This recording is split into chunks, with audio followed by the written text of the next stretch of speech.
Hello, my name is Grant Fritchey. I work for Redgate Software. Let's talk about Azure Data Studio. Now, I've been working with it a whole bunch. I'm sure you've seen some of my other videos. I've got a new playlist I've just put together. I'll put a link down in the description so you guys can track it down if you can't find where all these things are stored. But I've been recording a lot of videos. I've been writing blog posts. I've been doing all kinds of work around it. Azure Data Studio, I think, is going to be the future for some of us for a lot of our development. I think we'll be working within this environment for doing a lot of things. And why do I say that? It's not simply that I'm a Microsoft fanboy. I kind of am, freely admit. Microsoft MVP, I've been working with them for most of my career, if not all of it. Not quite all of it, but darn close to all of it. So, and 30 years in IT. Yeah, the gray hair is real. Anyway, I think it's got a real future, and I think that we are all going to be using it to one degree or another. Why do I say that? Two reasons. One, because it's based off of their development studio, the Visual Studio, the Visual Code, whatever the heck it's called. Because that's what it's based off of, and because it allows us to work as developers work. And therefore we can develop databases and manage databases and do our database work as developers work. Using the same tool sets, using a lot of the same commands, using a lot of the same codes. It's going to change the way we do database administration and database development and all that stuff. These things are happening. It's happening now. Get on board. Enjoy it. That's number one. It's because of that connection to development. Number two is all of the work done around the Visual Studio Code. They've created these things called extensions. And the extensions allow you to take control of the environment and make it do more stuff. I think to a degree that's what Azure Data Studio is really just kind of an extension on Visual Studio Code. But what's happening now is that you can take, say, PowerShell and plug that right into Azure Data Studio. You can take, say, something like Redgate SQL Search and plug that, yeah, you know I was going to say something like that, and plug that into Azure Data Studio. And these extensions change the behavior of the tool such that it becomes more than it was. I mean, and it's not that the tool's bad. The tool's great. They're doing amazing things with it, and they're constantly working on it. But the fact that you've got these extensions that are going to literally change the behavior of the tool really changes it. Now, installing extensions can be insanely stupidly simple. Or it can be a tiny bit hard. And I don't mean really hard. I just mean a little, you got to do a couple extra minor steps. Let's go take a look at how that's done. So this is Azure Data Studio, and if I want to look at the extensions, there's an icon right here. I click on this, and it will show me the extensions. And you can see the extensions I already have installed. I've got PowerShell, I've got Docker Explorer.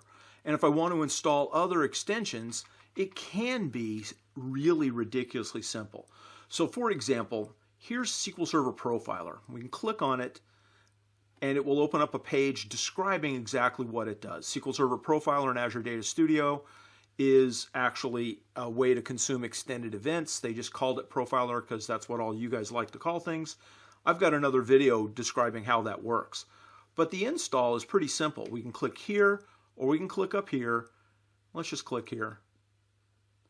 And it has now installed SQL Server Profiler on my Azure Data Studio instance. But we have to reload the window here.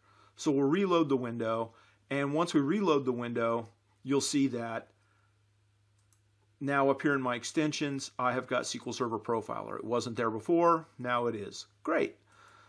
Now it can be slightly more difficult to do some installs. It's not hugely difficult. Like for example, if you wanted to install Redgate SQL Search. Now, again, clicking on it will open it up. You can see the descriptions. You can look and see how it's working and all the things it does, and that's great. But if we click the install button, in this case, what it's going to do is open up a browser window and take us up to a place where we can then download SQL Search. Now, I've already got it downloaded. Once we've got it downloaded, how do we do the install? Well, there's two ways. The way number one is you click here and we're going to install from VSIX. Now that's actually working within Azure Data Studio. You want to get used to this. You want to be able to get used to Control-Shift-P. Control-Shift-P is your way to get to a command window, and it gives you all of the commands of all the plugins, of all the different things that you've got, and you can see Git, Help, PowerShell, all the PowerShell stuff I have installed, everything that I've got installed, all the different things, terminal commands, all that fun stuff.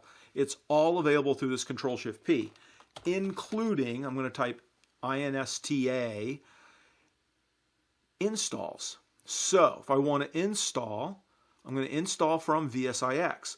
Now I'm running on Windows right now, so it's going to open up a Windows Explorer. If I was running in Unix, it would open up an equivalent there. If I was running on Mac OS, it would open up an equivalent there. But basically, all I have to do is find this VSIX file.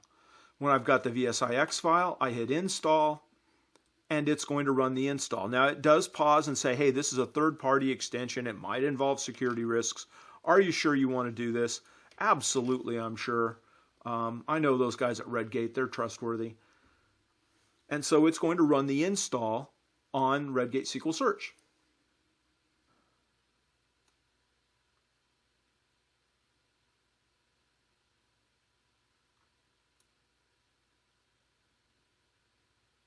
So now the install is complete. A new window opens up down here for reload now. I can hit the reload here, or I can reload window. Let's do that. Did the same thing as before. It relaunches everything, reopens it up, and now you see I've got SQL Search available. And we can go into the Control-P and type SCAR, and there it is, SQL Search, reindex active connection, search active connection, and we got full control over how SQL Search works and all the stuff that it can do. There are a whole bunch of other things that we can add. That's not all. I can also take advantage of the Visual Studio Code Marketplace. And so once I'm in there, I could say type in Python and go and get the Python plugin for my Visual Studio Code. So Python for VS Code is right here. So let's click on that. And that's going to open up. Now don't get excited. If you click the install here, it's going to try to install it to an instance of Visual Studio Code, which we don't have. We have Azure Data Studio. So instead, all we have to do is go over here to the right down here, and click on Download Extension, and that will allow us to download what is a VSIX file again. Same as before, we download the VSIX file and do the install, and then we have a completely different environment. As you can see, it's easy. Now don't go, hit that like, hit that subscribe. Yes, installing extensions is easy. Microsoft needs to do some more with it, I think. We need a more robust platform for the marketplace. There's got to be a way to charge and sell and all this stuff. And yeah, I work for a vendor, so I'm saying that for a reason. But even as a consumer, even as someone who's taking in the tools, I recognize that some people are going to need to do more work to make it more expansive. And there's got to be a way to get some cash out of that work. And so I think that's the one thing Microsoft could do for us as consumers and as vendors, is make that stuff, make that marketplace a marketplace, not simply a here are freebies. So that's my one feedback on Microsoft that I'd like to see. Let me know what your feedback is. Put some comments down below. And that's it. My name is Grant Fritchey. I work for Redgate Software.